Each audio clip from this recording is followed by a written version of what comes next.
السلام علیکم، آپ دیکھ رہے ہیں بنام طاقت اور میں ہوں سجل خان۔ آج کے ہمارے مہمان ہیں شاہ زین اور ان سے ہم بات کریں گے بلوچستان کے حالیہ واقعات کے بارے میں۔ شاہ زین، یہ بتائیے گا کہ انڈیا پاکستان خصوصاً بلوچستان میں اتنی مداخلت کیوں کر رہا ہے؟ بسم اللہ الرحمن الرحیم۔ دیکھیں سجل، اس میں دو تین چیزیں ہیں۔ انڈیا جو ہے یہ بلوچستان میں شروع دن سے ہی مداخلت کر رہا ہے، مطلب یہ نئی بات نہیں انڈیا کی، لیکن اس دفعہ جو انڈیا جس حرکتوں پہ اترا ہوا ہے نا، اب انڈیا کوشش یہ کر رہا ہے، انڈیا نے ایسے پراکسی وار لانچ کی ہے کہ وہ چاہتا ہے کہ بلوچستان کو پاکستان سے علیحدہ کیا جائے۔ اب یہ ممکن نہیں ہے، کبھی بازو کی باڈی سے الگ ہوئے ہیں۔ اب اصل میں انڈیا اس سارے کام کے لیے سہولت کاری کر رہا ہے دہشت گردوں کی۔ دہشت گرد وہ ہیں جو بی ایل اے ہیں، بی ایل ایف ہے۔ اب پہلے یہاں پہ یہ ہوتا تھا کہ یہ لوگ ڈائریکٹ ہی جنگیں لڑی، جنہوں نے ہمارے سے جیسے 65 کی لڑی ہے، 71 کی لڑی ہے۔ اب انڈیا میں وہ ہمت نہیں رہی، چونکہ یہ 5th جنریشن وار چلا رہا ہے۔ اب ویسے بھی ڈیجیٹل میڈیا کا دور ہے، سوشل میڈیا کا دور ہے۔ ابھی جو ریسنٹلی واقعہ ہوا ہے، جو 11 مارچ 2025 اسی سال، جس کو ٹرین کو یرغمال بنایا تھا، جعفر ایکسپریس کو، اب انڈیا نے جو کچھ اس میں سہولت کاری کی تھی وہ پاک فوج نے الحمدللہ چند گھنٹوں کے اندر ہی تہس نہس کر کے رکھ دی اور تمام یرغمالیوں کو بھی چھڑا لیا تھا۔ وہاں بھی انڈیا چیخ کے بڑا باتیں کر رہا تھا، یہ ہو گیا وہ ہو گیا۔ اصل میں جو بلوچستان ہے یہ پاکستان کا تقریباً 44 حصہ ہے ٹوٹل۔ اب یہاں پہ آبادی ہے 1.5 ملین، اسکیٹر لوگ ہیں، دور دور رہ رہے ہیں۔ اب یہ چونکہ بارڈرنگ ہے ایران کا اور افغانستان کا، اب انڈیا کے لیے بڑا آسان ہے۔ جب سے طالبان کی حکومت آئی ہے 2021 سے، تب سے بی ایل اے نے اپنا ہیڈ کوارٹر قندھار میں بنایا ہوا ہے۔ اب انڈیا کا جو وہاں پہ سفارت خانہ ہے وہ ساری کی ساری انویسٹمنٹ کرتا ہے، وہ ساری کی ساری پلاننگ کر رہا ہے، اور صرف پاکستان کی معیشت کو خراب کرنے کے لیے، پاکستان کا نام خراب کرنے کے لیے، بدنام کرنے کے لیے، کبھی وہ مسنگ پرسن کا مدعا لے کے بیٹھ جاتا ہے، کبھی اس قسم کی جو ہے نا حرکتیں کرتا ہے، لیکن وہ کبھی کامیاب نہیں ہوا اور ہمیشہ سے ناکام ہوا ہے۔ یہ پرابلم انڈیا کو تکلیف ہے بلوچستان کی۔ اب انڈیا جو حرکتیں کر رہا ہے ہم اس کا جواب بھی دے رہے ہیں، افواج پاک نے اس کا بڑا سٹرونگلی جواب بھی دیا ہے، اور ہر قسم کے جواب کے لیے ہم بھی تیار بیٹھے ہیں، افواج پاکستان تیار بیٹھی ہے۔ انڈیا یہ سمجھ رہا ہے کہ اس طرح سے حرکتیں کر کے، جیسے بلوچستان ہے، یہ حرکتیں کر کے ہم پاکستان کو کمزور کر دیں، یہ ان کی غلطی ہے۔ اب میں تو اس بارے میں زیادہ اس لیے کہنا نہیں چاہتا کہ پہلے بہت سارے ویلاگز میں ان کو ان کی اصل حقیقت بتا چکا ہوں۔ اچھا، ہمیں یہ بتائیے گا کہ یہ گورو آریہ کون ہے اور یہ بلوچستان میں اتنی مداخلت کیوں کر رہا ہے؟ دیکھیں سجل، یہ جو گورو آریہ ہے نا، یہ تو اس کا اصلی نام ہے، میں تو اس کو کہتا ہوں میجر گوبر ناتھ۔ میجر گوبر ناتھ ایکچولی دماغی طور پر ریٹارڈیڈ ہے۔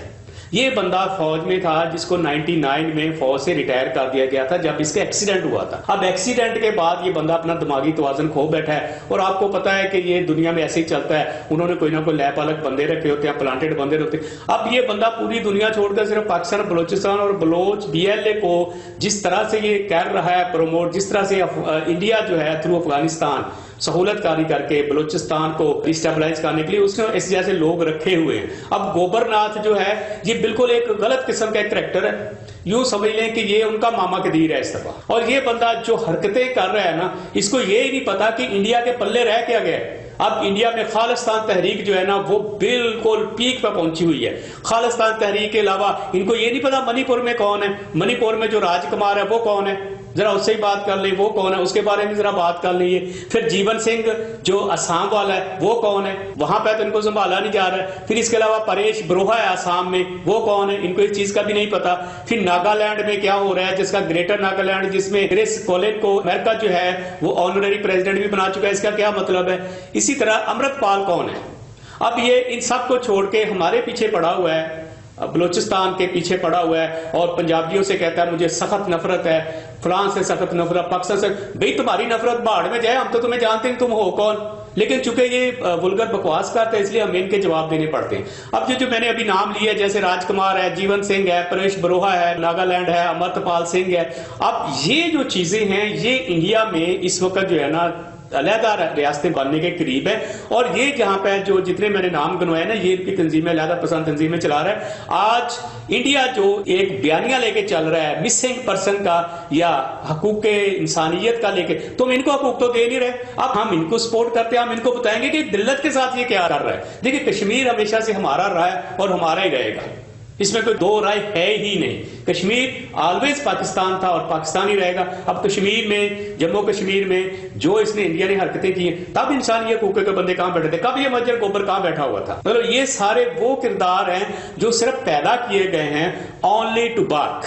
اب ان کی بارکنگ کا بھی کوئی فائدہ نہیں ہو رہا. انڈیا میں اس وقت کون کون سی ریاستیں ہیں جو کہ مختلف تنظیموں میں علیحدگی کا شکار ہیں؟ دیکھیے، میں جو پہلے آپ کو بتا چکا ہوں، جیسے انڈیا کی ریاست میں ہے منی پور ہے. منی پور میں روزانہ وہاں پہ حملے ہوتے ہیں. آج بھی ادھر کرفیو کا سما ہے وہاں پہ ڈیلی ان کے اٹیکس ہوتے ہیں، ان کی فوج پہ اٹیکس ہوتے ہیں. پچھلے دنوں بھی منی پور میں ایک کانوے جا رہا تھا ملٹری کا، جس کے اوپر اٹیک ہوا، 100 کے قریب گھائل بھی ہوئے، ان کے مرے بھی ہیں.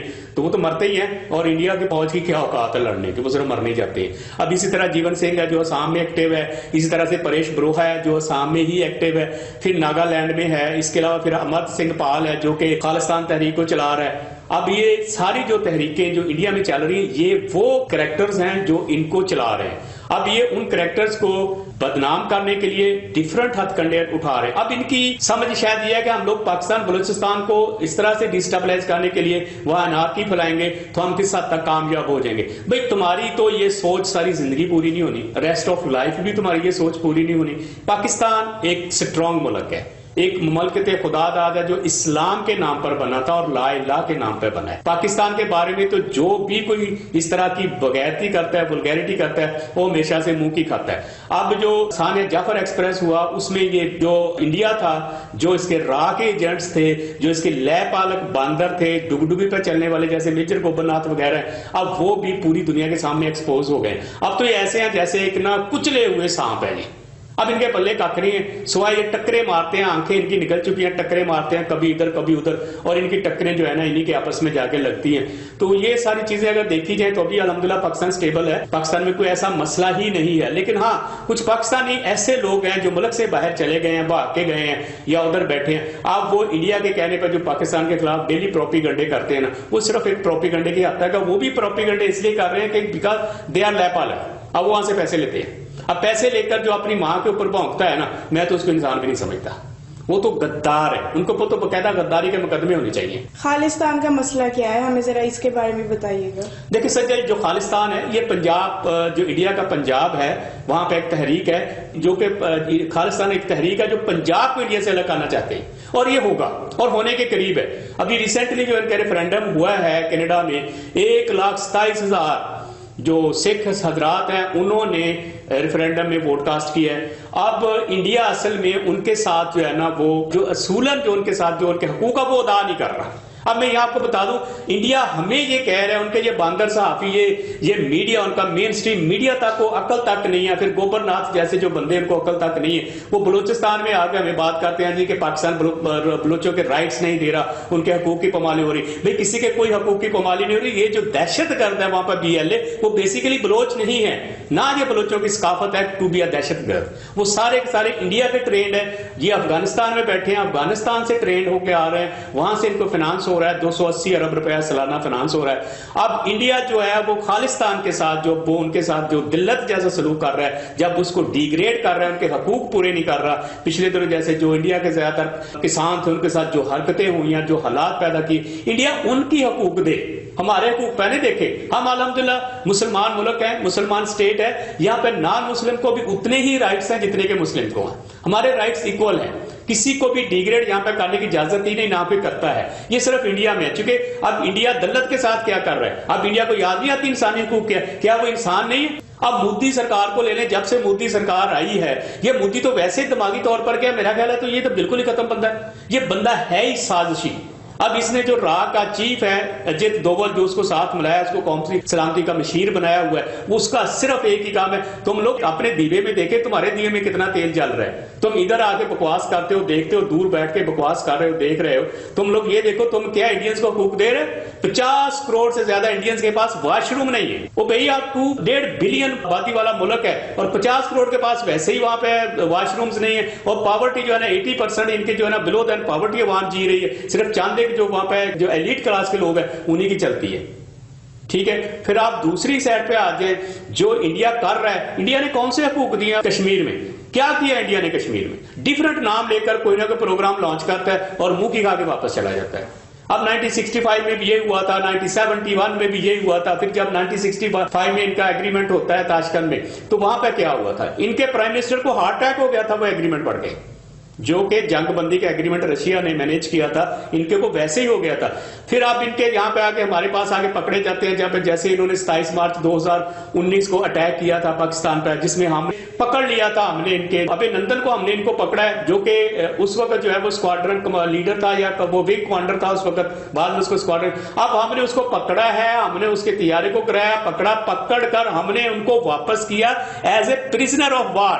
یہ پرزنر آف وار کر کے ہم نے ان کو واپس کیا ہے, ہم نے ان کے منہ میں نہیں رکھا, ہم نے پرزنر آف وار واپس کیا ہے کہ جنگ کے لیے ہی ہے. پاکستان میں اس نے جو ہے نا LOC کی لائن آف کنٹرول کی جو اس نے خلاف ورزی کی تھی اسی میں کی. اب ان کا جن کا ایک جنرل ہے GD بخشی, اب GD بخشی جو ہے نا وہ ریٹائرڈ ہے 2 اسٹار جنرل تھا. بھئی آپ اس کا حالیہ انٹرویو کو اٹھا کے دیکھ لیں, چیخ کہہ رہے پاگل ہو گئے اب یہ لوگ. اب وہ اپنی حکومت کے اوپر چیخ رہا ہے, وہ خود یہ کہہ رہا ہے کہ ہماری حکومت کر کیا رہی ہے, اور آپ پنگے لے رہے ہیں پاکستان سے. اور مجھے تو اپنے رب العزت کی ذات پر پورا بھروسہ ہے, اور افواج پاکستان پہ ہمیں فخر ہے. افواج پاکستان دنیا کی مضبوط ترین فوج ہے. بھئی کوانٹیٹی میں نمبرز میں چھوٹی ہے لیکن مضبوط ترین ہے. ہمارے پاس وہ ٹیکنالوجی ہے. انڈیا کیا کسی اور کی بھی ہمت نہیں ہے سوچنے کی. ہم 5th جنریشن ایئر کرافٹ, اور انڈیا 4 پہ پہنچا ہوا ہے. انڈیا کا تو جتنے تیارے سارے کے سارے کٹا رہے ہیں, ان کے پاس تو ہے ہی کچھ نہیں. اب انڈیا بکواس کرتا ہے کہ پاکستان پہ, میجر گوبر ناتھ بھونکتا ہے پاکستان پہ. بھئی کتوں کا کام ہے بھونکنا, سو بی بار وی ڈونٹ کیئر. شاہزین ہمیں یہ بتائیے گا کہ یہ ماہ رنگ بلوچ کون ہے اور ماما قدیر کا کیا مسئلہ ہے؟ یہ جو ماہ رنگ بلوچ ہے نا, ماہ رنگ بلوچ کو لانچ کیا ہے را انڈیا نے. ماہ رنگ بلوچ, اس کا جو والد ہے غفار لانگو. غفار لانگو جو ہے وہ BLA اور BLF کا سہولت کار تھا, ان کا لڑاکا تھا. دونوں کی لڑائی میں یہ مارا گیا تھا. اچھا, وہ نفرت سے اتنا بھرا ہوا تھا, اس قدر اس کے ذہن میں, اس کے دماغ میں نفرت شائع ہوئی تھی. پنجابی یہ ایکچولی پلانٹڈ تھا سارے کا سارا. اتنی نفرت تھی کہ پنجابیوں کو قتل عام کرنا وہ ثواب سمجھتے تھے. بلکہ یہاں تک کہ جب وہ مرا ہے, جب وہ جہنم واصل ہوا ہے, تو اس نے کہا تھا اب آپ پنجابیوں سے بدلہ نہ لینا, پنجابیوں سے بدلہ لینے کے میرا جسم ٹھنڈا ہو گیا ہے, مطلب مجھے سکون آ گیا. اب اس کی بیٹی ماہ رنگ بلوچ ہے. ماہ رنگ بلوچ جس کو اسٹیٹ پڑھاتی رہی ہے, اسٹیٹ نے 1 کروڑ روپیہ اس کی جب MBBS پہ لگایا ہے, اسٹیٹ نے اس کو وظیفے تک دیے, اب یہ ان کے ہاتھوں میں کھیل رہی ہے. ماہ رنگ بلوچ بیسیکلی ایک پلانٹڈ فیمیل ہے. ایز اے فیمیل ہمارے لیے بہت قابل احترام ہے, لیکن شی از اے پلانٹڈ. وہ کہتی ہے میرے پاس پیسے نہیں تھے, میں نے کپڑے بیچے ہیں, میں نے سونا بیچ کے تعلیم کے لیے لگایا. تو بھئی 6 ٹرپ کیسے کر رہی ہے تو یورپ کے. اب ماہ رنگ بلوچ جو ہے نا وہ 110% کنیکٹڈ ہے ود را, اور بہت ساری ایجنسیوں کے ساتھ کنیکٹڈ ہے, جیسے افغانستان ہو گیا, جو بھی پاکستانی دشمن ممالک ہے, را ہو گیا, اور یہ موساد وغیرہ, ان کے ساتھ کنیکٹڈ, وہی اس کو فائنانس کر رہے ہیں. اب ماہ رنگ بلوچ نے جب بلسان ایکسپریس کے جو ان کے جہنم واصل ہوئے دہشت گرد تھے, جب ان کی ڈیڈ باڈیز ہاسپٹل جاتی ہیں, اب یہ ڈیڈ باڈی ہاسپٹل لینے کے لیے اٹیک کر دیا, وہاں سے اس پہ پرچہ ہو جاتا ہے, اس کو جو ہے نا MPO کے تحت نظر بند کر دیا جاتا ہے. اب یہ چونکہ نظر بند ہے, اس کی سسٹر بھی اس سے مل کے آ چکی, پھر بھی انڈیا کے گوبر ناتھ جیسے بکواس کر رہے. مسنگ پرسن کہاں ہے؟ مسنگ پرسن وہ جیل میں ہے, وہ نظر بند ہے. یہ کام کی مسنگ پرسن ہوئی. پھر یہ جو بیلا کر رہے ہیں ماما قدیر, جس کو انہوں نے حقوق رائٹس کا دیا ہوا تھا کہ ایز اے مسنگ پرسن کا یہ جو اسپوکس پرسن بنا ہوا تھا, ماما قدیر جو ہے یہ جس بھی قسم کا, پر آج وہ جب بھی مر کے آتے ہیں, جتنے ان کے دہشت گرد مرتے ہیں, جہنم حاصل ہوتے ہیں, جب ہم ان کی ڈیڈ باڈیز لے کے آتے ہیں, جب ان کی ڈیڈ باڈیز کا ریکگنائز کیا جاتا ہے, وہ سارے کے سارے وہی لوگ ہیں جن کو یہ مسنگ پرسن کر کے دنیا کو دکھا رہے تھے یہاں مسنگ پرسن ہے. بھئی یہ دکھاؤ یہ مسنگ پرسن نہیں ہے. یہاں تک ہے کہ اب جو دہشت گرد مار کے آ رہے ہیں, ان کے والدین فاتحہ تک نہیں پڑھتے ان کے اوپر, اور یہ ان کو مسنگ پرسن بنا رہے ہیں. مسنگ پرسن کا کیا مطلب لے رہے ہیں؟ یہ صرف انہوں نے ایک بیانیہ کریٹ کیا ہے آن بیہاف آف انڈیا, را اور واٹ ایور جو بھی ان کے سہولت کار افغانستان میں بیٹھے ہیں. اب یہ انہوں نے ایک ہوا کریٹ کی, اس کے علاوہ کچھ بھی نہیں. اچھا میں آپ کو ایک اور سجل بات بتا دوں, ابھی جو ہے وہ طالبان بھی جو ہے وہ انڈیا کے خلاف ہو رہے ہیں. ان کو ان کی اصلیت کا پتہ چل گیا کہ یہ ہماری لینڈ کو, ہمارے سورسز کو یوز کر رہے ہیں. اب یہ بڑکا رہے ہیں, یہ ہو گیا وہ ہو گیا, ان کے رائٹس نہیں مل رہے. اب دہشت گردوں کو کیا رائٹس ہیں, کیا رائٹس دینے, کہاں سے دینے دہشت گرد. اب دہشت گردوں کے لیے تو کوئی ٹولرنس ہی نہیں ہے. جو ہماری ابھی ریسنٹلی ایک قومی سلامتی کونسل کی ایک پارلیمانی اجلاس ہوا ہے, 7 گھنٹے اجلاس تھا, اس میں طے پا گیا کہ پاکستان کو as a hard state front پہ آنا ہے. اب ہم ہارڈ اسٹیٹ آئیں گے. ان کو پیار اسٹیٹ یا سافٹ اسٹیٹ سمجھ میں نہیں آئی, اب ہم نے ہارڈ اسٹیٹ بننا ہے. جب سے ان کے جسم میں یہ ہارڈ اسٹیٹ کا ان کے دماغ میں لفظ گھسا ہے, اب وہ ویسے حواس باختہ ہو گیا, اپنا دماغ کو بیٹھے. جو ماما قدیر تھا, ماما قدیر جو ہے نا مسنگ پرسن کا سپوکس پرسن ہے, اس نے پہلے فرزانہ بلوچ کو لانچ کیا تھا. اب یہ ماہ رنگ بلوچ کو لے کے آ گئے. اب ماہرنگ بلوچ جو ہے نا اس کے بارے میں تو بڑا کچھ چل رہا ہے کہ 76 کروڑ اس کے اکاؤنٹ میں پڑا ہوا ہے، کہاں سے غریب ہے وہ. پھر ماہرنگ بلوچ کے بارے میں ایک اور چل رہا ہے شی از اے ٹرانسجینڈر. اب اس چیز کا مجھے کنفرم نہیں ہے چونکہ یہ میڈیا رپورٹس ہیں کہ شی از اے ٹرانسجینڈر. آپ خود اندازہ لگا لیں یہ ہو کیا رہا ہے. پھر انہوں نے ماہرنگ بلوچ کے دماغ میں بھرتی کیا تھا کہ ہم نے بلوچستان کو الگ کرنا ہے، تمہیں وزیر اعظم بنا دینا. کیا سوچ ہے تمہاری؟ اور تمہارے اپنے 28 ٹوٹے ہونے والے ہیں انڈیا. تم سے یہ جو آسام ہے، جو آپ کا منی پور ہے، جو ناگالینڈ ہے، جو آپ کے خالستان ہے، یہی نہیں سنبھالی جا رہی ہوں. تم ادھر آگے بکواس کرتے ہو. جی ناظرین، آپ نے ہمارا آج کا پروگرام دیکھا، ہمیں فیڈ بیک ضرور دیجیے گا. ملتے ہیں اگلے پروگرام میں، تب تک کے لیے ہمیں دیجیے اجازت. اللہ.